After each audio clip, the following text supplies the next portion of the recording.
नहीं। तभी गाय धीरे धीरे उठती है और झोपड़ी से बाहर निकलने लगती है।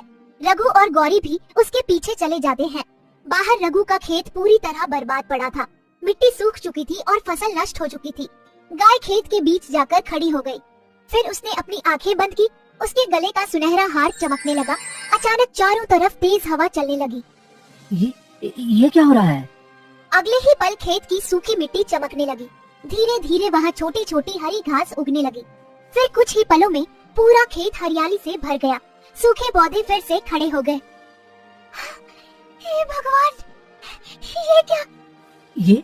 ये कैसे संभव है? दोनों हैरानी से खेत को देखते रह गए। उनकी आंखें फटी की फटी रह गई थी। अब तो विश्वास हुआ कि मैं जादुई गाय हूँ। हाँ, विश्वास हो गया। तुमने मेरे बंजर खेत में फसल उगा दी। फिर वो तीनों वापस झोपड़ी के अंदर चले जाते हैं।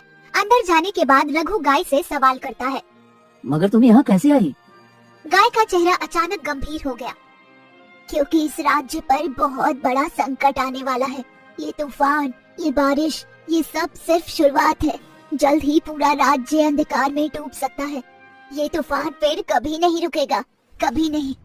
सब कुछ नष्ट हो जाएगा और फिर मैं भी इसे नहीं रोक पाऊंगी। गाय की बात सुनकर गौरी और रघु घबरा जाते हैं। इसका क्या मतलब है? एक बहुत शक्तिशाली दुष्ट शक्ति है जो हमारे राज्य को बर्बाद करना चाहती है। अगर उसे नहीं रोका गया तो राज्य बर्बाद हो जाएगा। इसलिए रघु, मुझे तुम्हारी मदद की जरूरत पड़ेगी। सिर्फ तुम इस सब को होने से रोक सकते हो। लेकिन हम क्या कर सकते हैं? हम तो साधारण लोग हैं। नहीं रघु, तुम्हारा भाग्य साधारण नहीं है। तुम एक नेक दिल इंसान हो। तुमने आज तक कभी गलत का साथ नहीं दिया और मुझे तुम्हारे जैसे ही इंसान की जरूरत है। सिर्फ तुम ही अनहोनी होने से रोक सकते हो।